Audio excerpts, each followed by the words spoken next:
The longest, largest, and most complex battle of the Second World War, known as the Battle of the Atlantic, lasted almost 9 years. The Welland Canal and the St. Lawrence Seaway have direct ties to the battle, and my next two guests are joining me in recognition of Navy Week. I'd like to welcome Daniel Rodrique, Second Vice President of the Royal Canadian Naval Association. Welcome, Dan. Thank you. And Jim Doherty, Curator and General Manager of the Niagara Military Museum. Welcome, Jim. Now, Jim, we'll start with you. Okay. Can you tell me how the museum is connected with the Battle of the Atlantic? Oh, okay. Well, we have a Navy room, okay, and directly connected to that is the Royal Canadian Naval Association Niagara chapter, okay, and they're one of the groups that find a home in the former armory, Niagara Falls Armory, along with the Niagara Military Museum. So we work together to make sure that the Battle of Atlantic commemoration on the first Sunday in May of every year happens. Now, Dan, give me a little history lesson, because I went to history class in high school, and I don't remember the Battle of the Atlantic. I remember, Dippy and all that stuff like that, but I don't remember that. Can you tell me what the Battle of the Atlantic is? Well, first of all, you got to start off with when the war actually started. It actually kicked off on September 1st of 1939 with a joint German and Soviet operation called Operation Case White, and that was the invasion of Poland. Now, there was a mutual defense agreement with Poland and France and Great Britain, where if one of them were going to be attacked, the others would come to their defense militarily.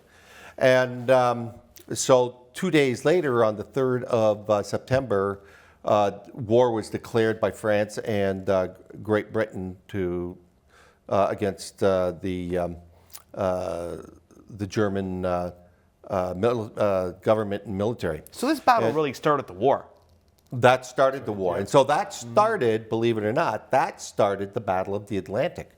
And it was one of those, with all of the different battles that had taken place that have caused so much death and destruction, the Battle of the Atlantic was certainly one of them, and also the longest running battle of the entire war, because it ran right from the 3rd of September until the capitulation of the German military on the 7th of March. Now, Jim. Or May, rather, of 1945. But although we were victorious, we were victorious at a very huge cost. Speaking of huge cost, Jim, now you said that there was a sinking and it involved some Canadians, is that right?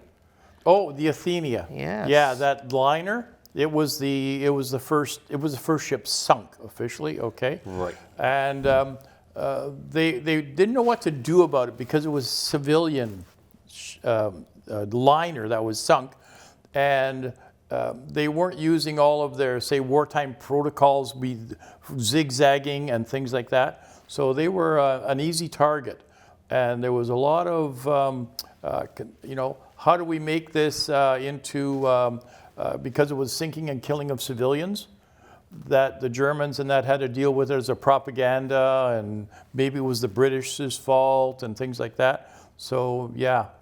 Now, Dan, tying back into Niagara, we still honor the Battle of Atlantic, and we just did it this past weekend. Can you tell me how and how we do it?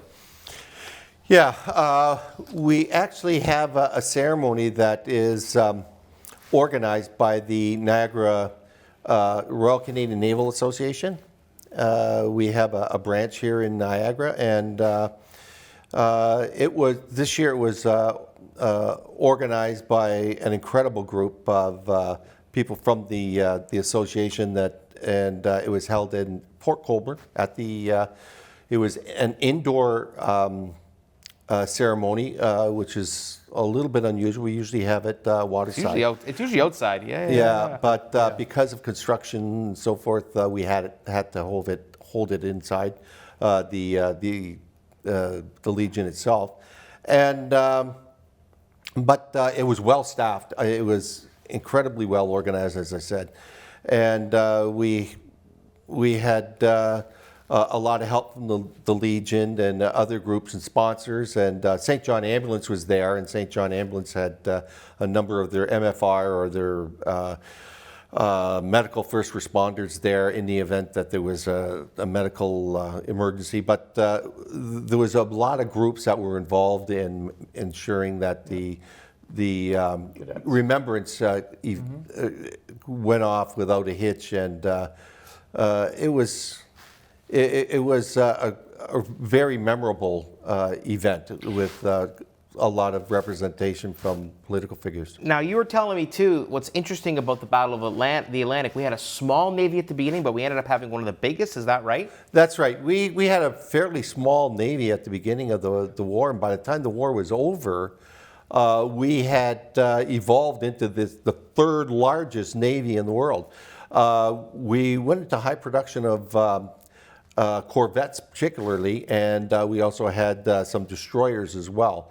And they were used for a lot of the escorts duties that were required, escorting the merchant navy from with all the supplies that Europe needed from Canada and the United States to Great Britain, and they were also running escort duties, as I said, into Russia and as well as to Malta, which was a key outpost of Great Britain, and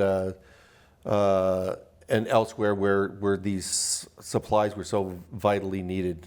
That's unbelievable. I'm so glad to hear that. Now, John, I should remind our viewers that you'll be able to watch the Battle of the Atlantic because we were there. So that's a really good piece to remind our viewers. Jim, Dan, thank you for joining us today. Thank you very much. Oh, okay. Well, thank you very much for having us. Thank you.